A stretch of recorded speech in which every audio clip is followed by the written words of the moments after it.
Shoulder వచ్చేసి మనకి 8 inches, 16 shoulder, 8 ఇక్కడ వస్తుంది. Okay, 13 inches. ఓకే, నడుము పొడవు మనం ఎంత తీసుకున్నామంటే 14 తీసుకుంటున్నాం. తీసుకోవచ్చు, నేను 15 పెడుతున్నాను ఎందుకంటే మనకు మధ్యలో కలి వస్తుంది కదా, మధ్యలో హోల్ నుండి అనమాట. ఓకే, ఆర్మ్ హోల్ నుండి కరువు తీసుకోవాలి. ఓకే, కింద వరకు ఈ లైన్ కంటిన్యూ అవుతుంది. ఇప్పుడు నేను దీన్ని కట్ చేస్తాను. ఇది కట్ చేశాను. ఇప్పుడు మధ్యలో మనం కలికి ఒకటి ప్యాచ్ వేస్తామన్నమాట. అది కూడా నేను ఇప్పుడు కట్ చేసేస్తాను.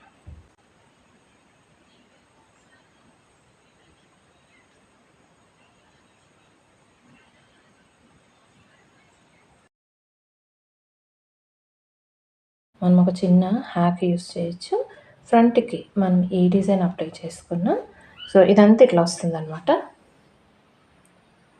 ఓకే, 3 పీసెస్ వస్తుంది. ఇది మధ్యలో ఒక ప్యాచ్ వస్తుంది. ఇది మనకు ప్రిన్సెస్ కట్ అవుతుంది. ఇది ఆన్ ద హోల్గా డ్రెస్ అనమాట. అయితే ఇక్కడ మనం చిన్న హ్యాక్ చేద్దాము.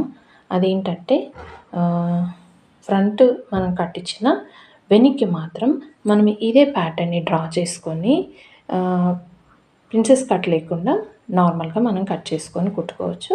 అదే ఎఫెక్ట్ వస్తుంది అనమాట. ఒకటి ఈ కలర్ వస్తుంది అనమాట. ఇది వెనక్కి వస్తుంది, ఇది ముందరకు వస్తుంది. ఓకే, ఇదిగోండి ఫ్రంట్ నేను స్క్వేర్ నెక్ కట్ చేశాను, బ్యాక్ రౌండ్ పెట్టాను, అవి స్లీవ్స్ కట్ చేశాను. ఫ్రెండ్స్, మనం ఇప్పుడు ఫ్లేర్డ్ ప్రిన్సెస్ కట్ కుర్తీ కుడతాము. ఇది బేసిక్గా ఈ పీస్కి మనం సెకండ్ పీస్ వేసాము. ఇక్కడ మిడిల్లో మనకి కలి వచ్చింది, చూసారా? ట్రయాంగిల్ కనిపిస్తుంది మనకు ఈ షేప్. ఓకే, 3 పీసెస్ నేను జాయిన్ చేశాను. నెక్స్ట్ ఇటువైపు వేద్దాం. ఇటువైపు ఉంది కదా కట్, ఇటువైపు కూడా 3 పీసెస్ వేసేద్దాం. ఇది 1 పీస్, ఇంకా 2 పీసెస్ మనం ఈ 2 పీసెస్కి మధ్యన ఒక కలి వేసాము.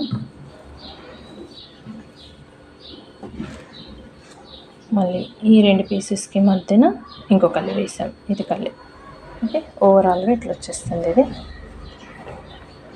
అసలు మెయిన్ పర్పస్ ఏంటి కలి వేయడానికి మీకు తెలిస్తే చెప్పండి.